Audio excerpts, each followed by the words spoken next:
لا حول ولا قوة إلا بالله العلي العظيم. أعوذ بالله من الشيطان اللعين الرجيم.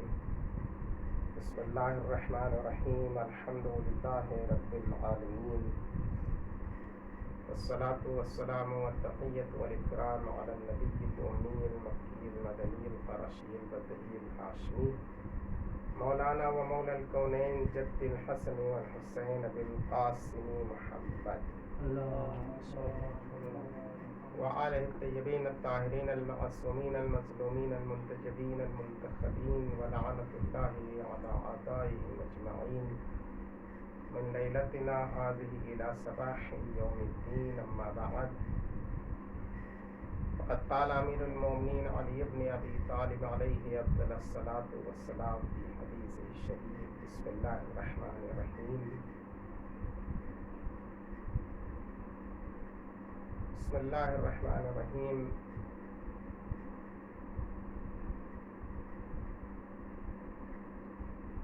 اذا قدرت على عدوك فاجعل العفو شكرا للقدرة عليه. صلوات محمد وعلى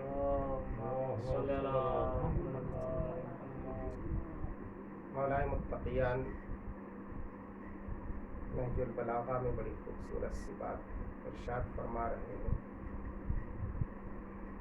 آپ نے فرمایا اذا قدرت علی عدوک، دیکھو جب تم اپنے دشمن پہ قابو پالو، تمہارے اندر طاقت و قوت پیدا ہو جائے،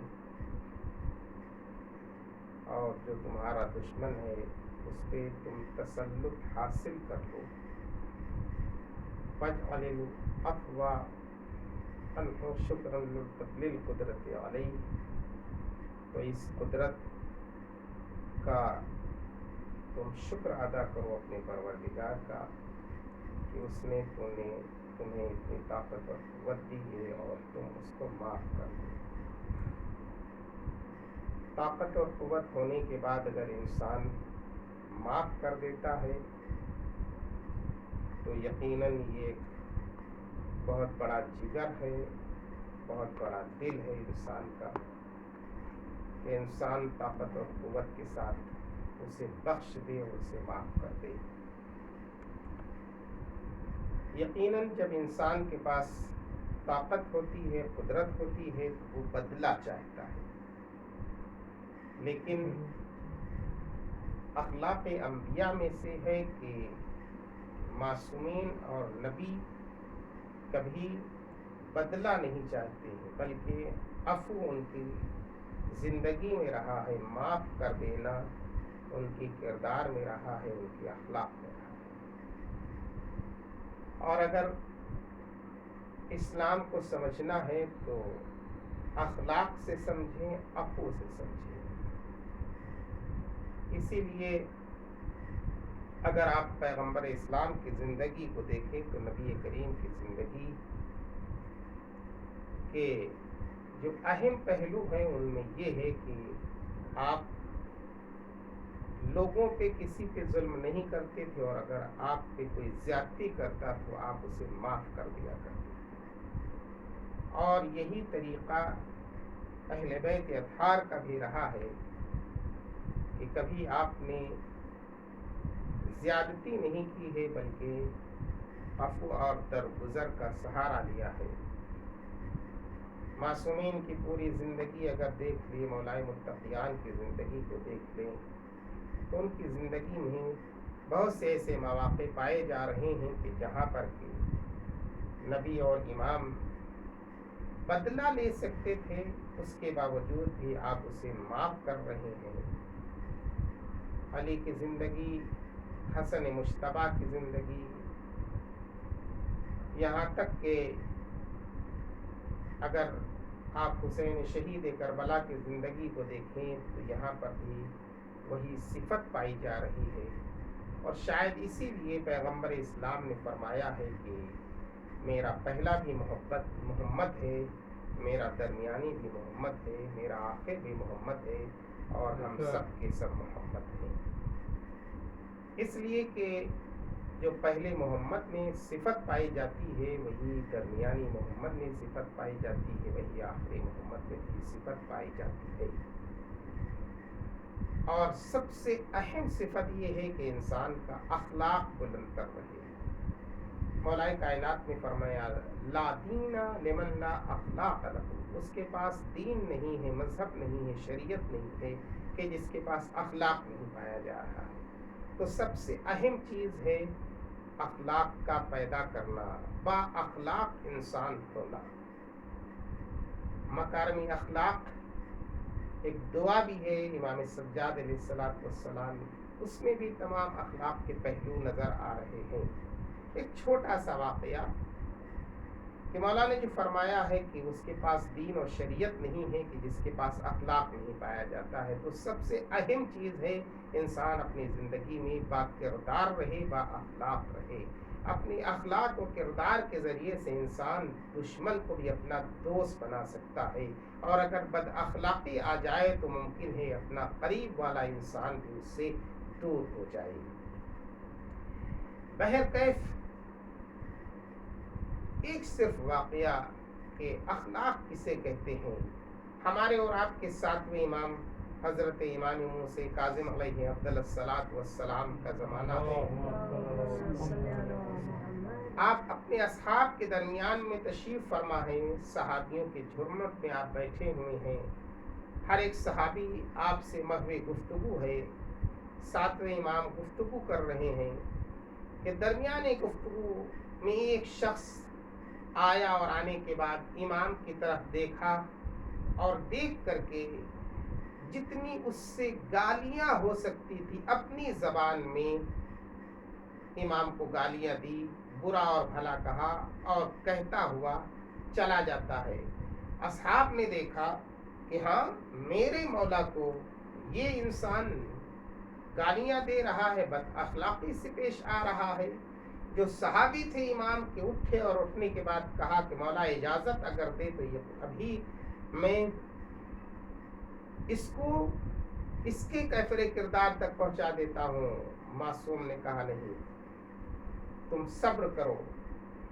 صحابی امام دیکھ رہے ہیں کہ مولا اس طرح سے یہ آپ کے ساتھ بدسلوکی کر رہا ہے اور آپ اس سے کچھ نہیں کہہ رہے ہیں، آپ کسی طرح سے برداشت کر رہے ہیں۔ مولا نے کہا نہیں، وہ جس طرح سے بھی ہے اسے جانے دو، جتنے آپ کے چاہنے والے آپ کے پاس بیٹھے ہوئے ہیں سب حیران و پریشان ہیں۔ امام کا یہ اخلاق و کردار دیکھ کر کے ادھر معصوم نے دیکھا کہ جب آپ کے چاہنے والے چلے جاتے ہیں آپ کے پاس سے، معصوم امام اٹھے اور اٹھنے کے بعد اپنی سواری پر سوار ہوئے، جدھر وہ جا رہا تھا اسی راستے کی طرف چلے جا رہے ہیں۔ چلتے چلتے کیا دیکھا کہ وہ انسان، وہ کاشتکار ہے، کسان ہے، اپنے کھیت میں جا کر کے کاشتکاری کر رہا ہے۔ جب اس کے کھیت پر امام پہنچے اور دیکھا کہ وہ انسان اپنے کھیت پر ہے، اس میں جو بھی اس نے بو رکھا تھا، چیزیں جو بوئی تھی اس کی دیکھ بھال کر رہا ہے، معصوم نے دیکھا اور دیکھنے کے بعد میں بس جیسے ہی اس شخص نے امام کی طرف دیکھا کہتا ہے کہ ابھی تک بدلہ نہیں لیا تھا، اب مجھ سے بدلہ لینے کے لیے آئے ہیں، اب مجھ پہ ظلم کرنے کے لیے آئے ہیں۔ امام آہستہ آہستہ اس کے قریب گئے اور جانے کے بعد اس کو سلام کیا، سلام کا جواب ملا، اور اس کے بعد امام پوچھتے ہیں اس سے کہ یہ بتا کہ تو اس کھیت میں اس فصل میں کتنا پیدا کر لیتا ہے؟ اس نے تخمیناً بتلایا کہ مجھے اس فصل میں اتنی درہم مل جاتے ہیں۔ امام نے ایک مرتبہ اپنی قبا میں ہاتھ ڈالا اور ہاتھ ڈالنے کے بعد ایک درہم کی تھیلی نکالی اور نکالنے کے بعد اس کے ہاتھوں پہ رکھ دیا، اور رکھنے کے بعد کہا کہ دیکھ جتنی رقم تیرے اس کھیت میں پیدا ہوتی ہے اس کی قیمت میں تجھے عطا کر رہا ہوں، یہ قیمت تو اپنے پاس رکھ لے، اور جو فصل پیدا ہوگی یہ بھی تیرے لیے ہے۔ اور یہ کہہ کر کے امام اسے دے کر کے واپس آ جاتے ہیں۔ دوسرا دن آیا، کیا دیکھا کہ امام پھر اسی طرح سے بیٹھے ہوئے ہیں، اصحاب آپ کے قریب ہیں، سارے صحابی آپ کے پاس بیٹھے ہوئے ہیں، لیکن آج کے دن جب وہ انسان، وہی شخص آیا اور آنے کے بعد جب امام کے قریب آیا आने के बाद एक मरतबा उसने इमाम को सलाम किया, सलाम करने के बाद आपके कदमों पे गिर गया। असहाब हैरान और परेशान हैं कि आखिर माजरा क्या है। यही इंसान कल इस तरह से बदसलूकी कर रहा था, लेकिन आज यही इंसान है जो इमाम की कदम बोसी कर रहा है। असहाब ने देखा और देख करके हैरान और तअज्जुब में पड़ गए कि आखिर ये माजरा क्या है। उसने कदम बोसी की और कदम बोसी करने के बाद चला गया इमाम से। सहाबी ने पूछा कि मौला आखिर ये है क्या? कल तो यही इंसान बदकलामी कर रहा था आपसे, यही इंसान आपको गालियां दे रहा था, और आज यही इंसान है जो आपकी कदम बोसी कर रहा है। इमाम ने मुस्कुराकर फरमाया कि देखिए, ये उसका अखलाक था और ये मेरा अखलाक है, ये उसका किरदार था और ये मेरा किरदार है। मैंने कुछ नहीं किया, बस इतना किया कि इसके करीब जा कर के और इससे दरियाफ्त किया कि तेरे यहाँ जो फसल पैदा होती है कितनी रकम हो जाती है, कितने दिरहम और दिनार की हो जाती है। इसने जो कहा मैंने इसे अता कर दिया, उसकी फसल भी उसे दे दी। देखिए, हमने हुस्ने सुलूक के साथ इसके साथ पेश आया हूँ, मैं हुस्ने सुलूक कर रहा इसके साथ, लिहाजा हमारे इसी हुस्ने सुलूक को, इसी किरदार को देख करके ये मेरे कदमों पे आकर सर रख रहा है। तो गोया इमाम ने बतला दिया कि देखिए, अगर कोई तुमसे बदकलामी कर रहा और तुम बा किरदार और बा अखलाक हो, तो यकीन वो इंसान खुद बखुद एक दिन आकर के तुम्हारे कदमों पे सर रख देगा और बतला देगा कि देखिए, जो बाअखलाक किरदार हुआ करते हैं, यकीनन उनके पास, उनके सामने दुनिया आकर के सर झुकाया करती है। एक सलावत पढ़े मोहम्मद वाले। तो मासूमीन का तरीका ये रहा है कि देखिए, अपने अखलाक को बुलंद करो। जितना अखलाक बढ़ता जाएगा, किरदार बढ़ता जाएगा, उतना ही ये इंसान बुलंद होता चला जाएगा। मासूमीन की सीरत यही है, मासूमीन की सुन्नत यही है, नबियों की सीरत और सुन्नत यही रही है कि अपने अखलाक और किरदार को बुलंद से बुलंद तर करते रहे हैं। हम भी अपनी ज़िंदगी में यही देख लें कि अगर हम अपनी ज़िंदगी में मासूमीन के अखलाक और किरदार को अपनाएं, तो यकीनन हम भी इस दुनिया में सुरखरू हो सकते हैं, इस दुनिया में बुलंद पाए तक पहुंच सकते हैं। बस ये है कि हमें अपने सीरत में ऐमे मासूमीन की सीरत ढालना होगा, अपने अखलाक और किरदार को ऐमे मासूमीन के अखलाक और किरदार में ढालना होगा। यही वजह है कि मासूमीन का अखलाक और किरदार ऐसा था कि दुश्मन भी आपके पास आते थे तो सर झुका दिया करते थे। दुश्मनी लाख हो, उसके बावजूद भी मासूम किसी से बदला नहीं लिया करते थे, बल्कि उसे माफ़ कर दिया करते थे। इमाम रज़ा अलैहिस्सलातु वस्सलाम के हयात तैयबा में भी इस तरह के बहुत से वाक़यात पाए जा रहे हैं कि जहां आप माफ़ कर देते हैं। कनीज़ का भी वाक़या है कि शोरबे का प्याला जब गिर गया और वो हैरान और परेशान हो गई कि अब इमाम, अल्लाह जाने इमाम का सलूक क्या होगा, कि इमाम मुस्कुरा कर कहते हैं कि हाँ जा, मैंने तुझे माफ़ कर दिया और तुझे आज़ाद भी कर दिया। तो इमाम रज़ा ने भी अपने अखलाक और किरदार को उजागर करके बतला दिया कि देखिए, अगर किसी से कोई गलती हो जाए और तुम उस पर कुदरत रखते हो, तो कुदरत रखते हुए अगर माफ़ कर देते हो, तो समझ लेना कि यही तुम्हारा आला अखलाक है, बेहतरीन किरदार है। बस अजीज़ों और दोस्तों, अगर तारीख़ उठा करके देखें तो इमाम हुसैन अलैहिस्सलाम की ज़िंदगी में भी इसी तरह से रहा है कि आपका ये अखलाक और किरदार है कि हुर का लश्कर प्यासा है। इमाम को मालूम है कि आगे बढ़ कर के पानी नहीं मिलेगा, उसके बावजूद भी इमाम ने अपना पानी उसे पिला करके बतला दिया कि अहले बैत अत्हार और हुसैन का अखलाक और किरदार ये है कि किसी को प्यासा नहीं देख सकते हैं। अल्लाह अकबर। वो हुसैन कि जिसने दुश्मन के लश्कर को सैराब किया, इंसानों को नहीं बल्कि जानवरों को भी सैराब किया। हद ये है कि हुर के घोड़े और हुर के लश्कर के ऊँट को भी इमाम हुसैन ने सैराब किया। लेकिन अल्लाह अकबर, यही ज़ुर्रियत हुसैन है, यही औलाद हुसैन है, यही ज़ुर्रियत फ़ातिमा ज़हरा सलामुल्लाह अलैहा है कि करबला का चटियल मैदान है। हुसैन छोटे छोटे बच्चों को लेकर के करबला के चटियल मैदान में आए। आप पे पानी बंद कर दिया गया, बच्चों की आवाज़ें गूंजने लगी, अलतश हाय प्यास। उसके बावजूद भी इमाम खुदा का शुक्र अदा करते रहे, सजदे में सर रखे हुए आवाज़ दे रहे थे, सुभान रब्बियल आला व बिहम्दिही। आप महसूस करें कि जब इंसान उस मंजिल में आता है कि औलाद सामने आकर के कोई चीज़ तलब कर ले, तो इंसान मजबूर हो जाता है, सब कुछ भूल जाता है। लेकिन अल्लाहु अकबर, इमाम हुसैन का जिगर देखें कि कड़ियल जवान अकबर आकर के आवाज़ दे रहा, बाबा हल मिन माए सबील, अरे बाबा क्या पानी की कोई सबील हो सकती है। मैदान कारजार में गए, जख्मी हुए, लहूलुहान हुए, फिर पलट करके आए, बाबा को सलाम किया, पानी तलब कर रहे हैं। इमाम हुसैन फरमाते हैं कि जाओ अली अकबर, तुम्हारा दादा तुम्हें जामे कौसर से सिगराब करेगा, बस तो जुम्हे मसाइब के।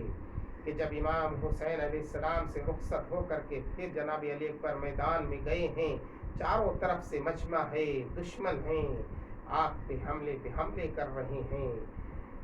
अली अकबर हमला करते हुए बढ़ते चले जा रहे हैं। उसके बावजूद भी वो मंजिल आ गई कि 3 दिन का भूखा और प्यासा कब तक हमले करता, कब तक दुश्मनों से जंग करता। कि एक मर्तबा अली अकबर चारों तरफ दुश्मन हैं, नर्रे में घिर जाते हैं, चारों तरफ से तीर और तलवार चल रहे हैं कि किसी शकी ने, जालिम ने पीछे से ऐसा नेज़ा मारा कि अकबर की पुष्ट पे नेज़ा पड़ा। अकबर घोड़े से ज़मीन पर आए, आवाज़ दी, बाबा आखिरी सलाम कबूल हो। इमाम हुसैन के कानों में अकबर की आवाज़ पहुंची। एक मर्तबा इमाम हुसैन के लबों पे मर्सी आ गया, अय अकबर, अब्बास के गम ने हमारी कमर तोड़ दी, तुम्हारे गम ने आंखों की बीनाई ले ली। हुसैन अकबर की आवाज़ पे लब्बैक कहते हुए, तड़पते हुए पहुँचे। किस तरह पहुँचे? तारीख कहती है कि हुसैन अकबर की आवाज़ सुनते थे, खाके करबला पे गिरते थे, एक नहीं बल्कि 70 मरतबा हुसैन खाके करबला पे गिरे। और गिरने के बाद जब अकबर के करीब पहुंचे, आवाज़ दी, बेटा क्या हाल है जवान बेटा? खाके करबला पे रगड़ रहा है, तड़क परक आवाज देते, बाबा कलेजे में नेज़े की यानी बहुत तकलीफ दे रही है। बस ये कहना था कि एक मर्तबा हुसैन मजलूम ने अपनी आस्तीन समेटी, अकबर के जख्म को देखा, जख्मी कलेजा देखा, कलेजे में नेज़े का फल देखा। एक मर्तबा हुसैन मजलूम ने जख्म में नेज़े की यानी अपनी दोनों उंगलियों से पकड़ी और पकड़ कर नजफ कर रुख किया, बाबा अली मेरी मदद करो। और ये कह करके अब जो इमाम हुसैन ने नेज़े की यानी निकाली, तो उसी यानी में उलझ करके जवान बेटे का कलेजा हाथों में आ गया। अकबर तड़पने लगे, हुसैन आवाज देते थे, अकबर तुम्हारा बूढ़ा बाप और ये जवान की मैयत है। आए अकबर, बूढ़े बाप से जवान का लाशा बनी हाशिम के बच्चों आओ, अलाला सयअलमुल्लज़ीना ज़लमू यन्क़लिबू इन्ना लिल्लाहि व इन्ना इलैहि राजिऊन। वज़ल्ल क़ज़ाई व तस्लीमन लिअम्री, या अल्लाह हमारी इस क़लील लिखने इबादत को कबूल फरमा।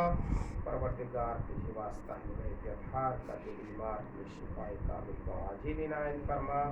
इस मुहलक तरीन बीमारी कोरोना वायरस जैसी बीमारी से सबकी हिफाजत फरमा, जो बीमार में शिफाए आजिल इनायत फरमा। हमारी मरहूमीन पे रहमत की निगाह फरमा।